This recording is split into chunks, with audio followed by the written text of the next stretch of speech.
For the second time in 3 weeks, Scott Barnes and I are taking on another rally in the mighty Peugeot 106.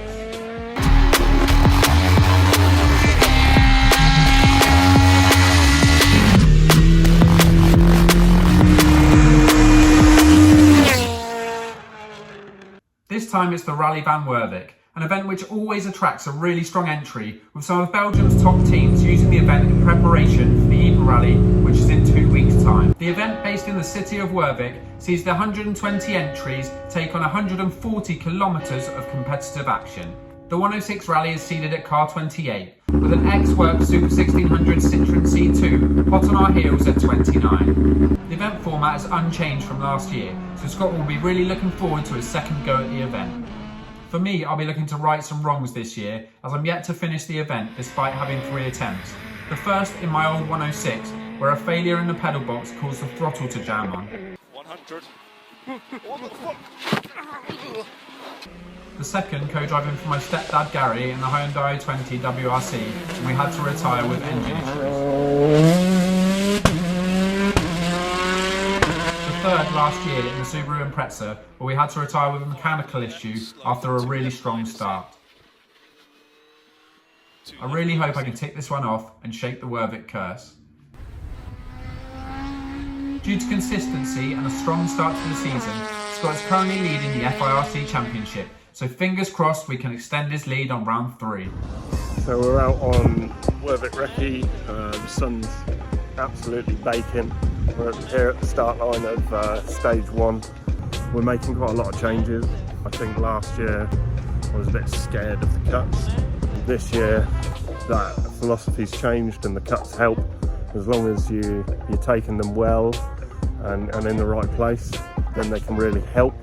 So we're just trying to go through and tidy up the notes. Tomorrow, apparently there's some rain forecast, but still just as hot. So it's going to dry whatever happens. But yeah, so far so good. We're looking forward to this one.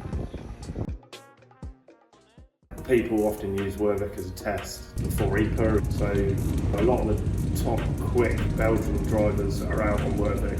The FIRC, there was a handful of Rally 2 cars. That's a very quick machinery. Recce is back for the round season. Tooth and nail with it last year, so we're looking forward to that. Specifically in our class, it's a Citroën C2 Super 1600 ex-Smith test car. It's a beautiful bit of kit, really nicely presented, wasn't it? Just immaculate car, really proper. Everything on it was exactly as it came out of the Citroën Racing factory, and yeah, that was certainly the target for us, was to see how we could compete with an X-Works 1600 bit of kit in our home built 1600 bit of kit. If we can be somewhere close to the 2, then we're doing alright. Just finished scrutineering, all the technical checks and everything are done, all admin and everything. Recce done today as well, which went pretty good. How are you feeling, Scott, ahead of tomorrow? Yeah, really good. We made quite a lot of changes to the notes, but they flow really, really well. And some of the cuts are going to be really deep, but we're happy with them, and like the lines through the cuts are really nice. So hopefully it just cools down a few degrees before tomorrow, and we can have a good day in the cup. It's been mega hot today. We are melting. So we are just in regroup, just about to go out for the first loop stages. Sun is shining again this morning. We had some rain overnight though, so could be some mud about in the cuts. But yeah, pre-rally nerves, ready to go. Looking forward to it. I think we're both in a sort of mindset of, we know what we've got to do. Let's go and have a big push. So let's have some fun today. See how we go. In Belgium, quite often they run stages with laps. Wervik particularly is an event where some of the stages you'll do 2 laps before splitting off to finish. What they normally do on these stages is they'll start you at the merge point and they'll give you your start time, but then if another car is coming, they will hold you on the line and they'll give you a good gap from the car in front, so you don't tend to get held up or catch on stages. Which normally it's like 5 seconds to go, they'll tell you that they're stopping, but this time it was the very last second, literally, when they changed their mind, stopped us from going onto the stage. Looking at the footage back, you know, he went from 1 to stop, you know, and I was definitely expecting a go. I stopped it. I don't think we cut the beams, which is, you know, why we, you know, could then reset. So then you're just trying to get your head in the right place, and not too bad, but it just like jolts you. First stage of the rally, you just want to get into it and get going.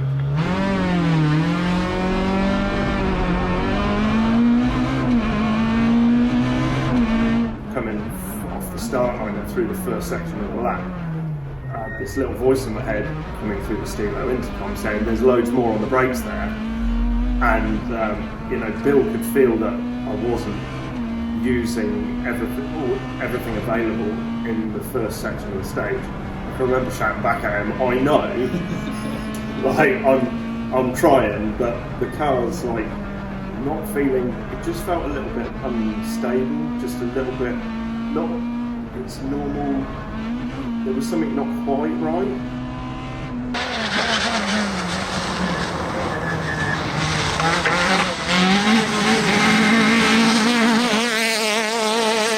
Recce, we'd like singled out this particular set of corners.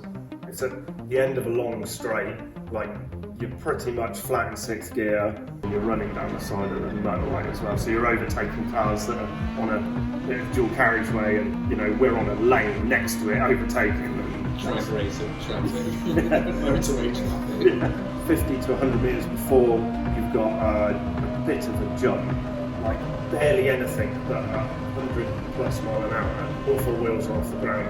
And then coming into this section under the bridge, it's completely blind, you can't see the exit at all, it's over a small crest, and Bill's describing this tuft of grass, like you want to be aiming for that one on the right, and I was like, what there? No, further in. Okay, that's like mental, like what? Like, where did you go to Recce in school? Like, hang on a minute. And so we drove through it quite slowly in Recce, like in the Ranger, which kind of irons everything out anyway because it's a big truck. But just like drove through it and thought, oh no, it's quite smooth actually. And so yeah, stage 1, over the little bump crest, and then a bit of a squeeze of brakes as we went under the bridge, but left it in 6th gear, took the cut, and it just went through like completely smooth, no drama at all.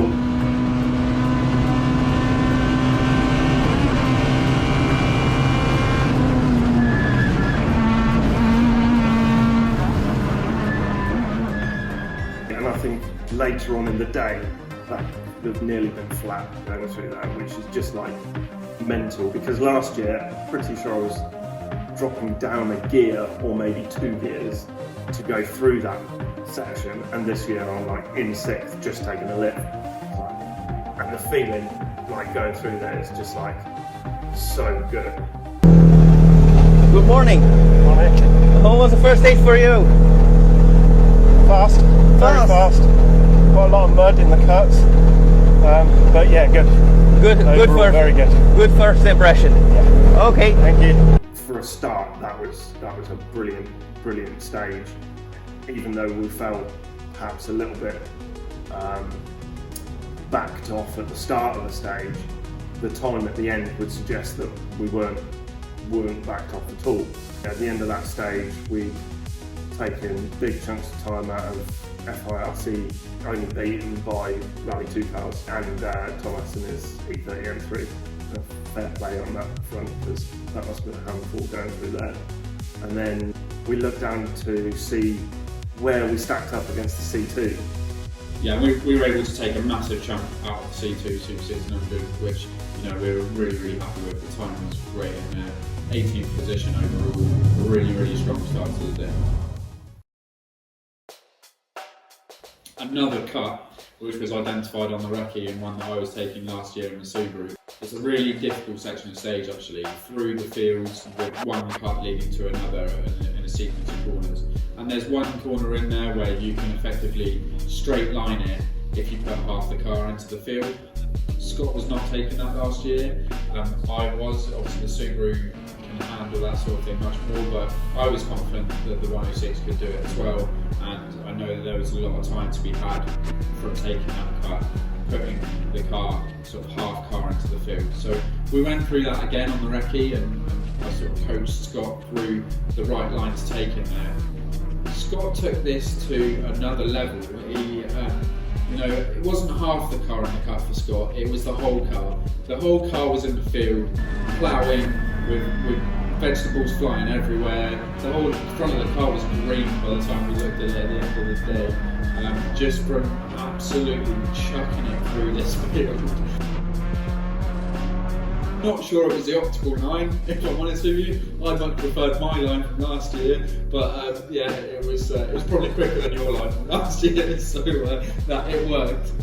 I must have just been looking way too deep in. I just like, as soon as the car straightened up and I could see the apex of the corner beyond, I just absolutely gunned it in straight line, and all four wheels came off the road with a bit of a slide and a thump. Yeah, off the ground as well. Yeah, it was just like, you know, through the field, like, yeah, vegetables going flying, and then pop back up onto the road.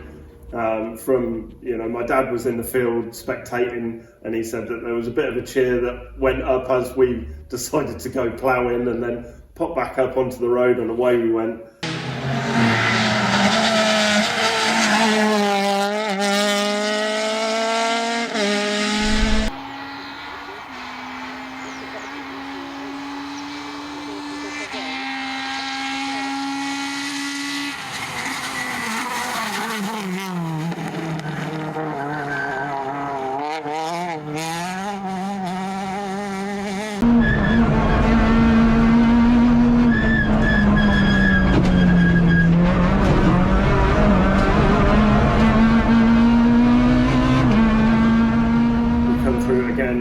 Stage, and we come and onto our second lap, go through the first sort of third of the lap, and we're coming up to a 90 left, and we jumped on the brakes and turned in.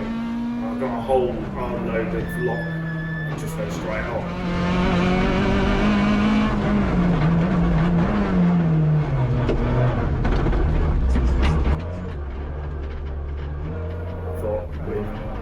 Broken or something. Thankfully, no ditch going into the field, no big bump, no rocks, and the spectators were far enough back that there was no drama there. We were really, really lucky where it went wrong, because if that had gone on one of the fast sections, then it could have been a completely different story. You know, you just have no control at that point. There's nothing you can do about it. The car's going to go where it's going to go, pretty much. We couldn't have asked for it to happen on a better spot. It was a really slow junction, and there was just a flat runoff, no ditch, into a very flat field. So unfortunately, we find ourselves sat in a field at the side of the stage rather than getting around, which is, you know, just not what we want to do. We were going really well, the cuts were aggressive, very aggressive on the car, and thankfully we had an issue where it didn't have bigger consequences. So, you know, thankfully we are just sort of parked in the field here. The wheels not looking nice.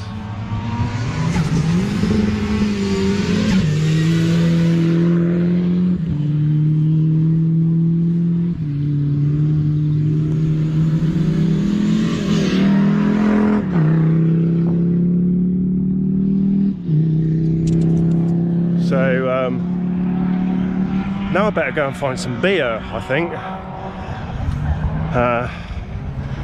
Silver lining is I don't need to spend the rest of the day in this 5 layers of Nomex, because I am melting, and that's just after a stage and a half, so I don't know what I'd have been able to do by the end of the day, but just a shitter, absolute shitter.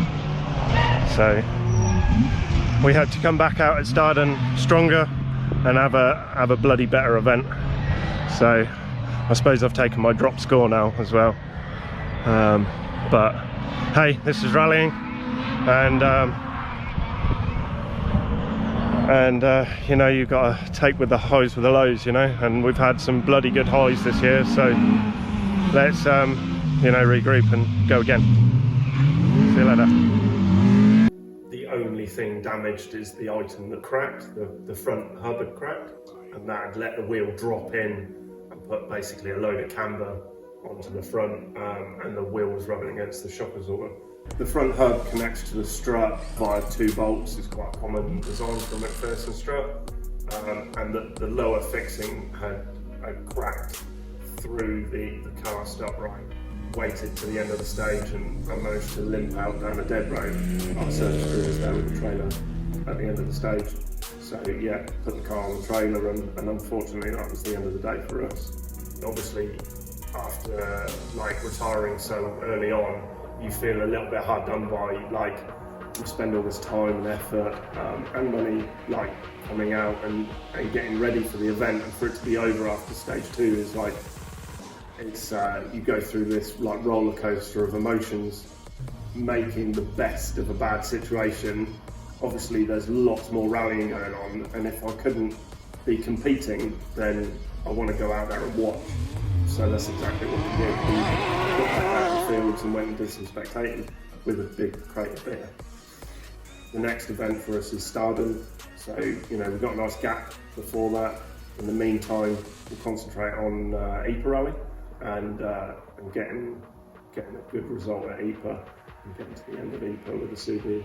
This is an event that, you know, it's been 8 years in the making. We came out to spectate on my stag do, and that sort of started a chain of events that has led to us competing. You know, this is the only place we want to compete now. It's everything about the rallying in Belgium is just brilliant. So, and it all started with coming spectating at EPA in 2017. So, yeah, looking forward to it.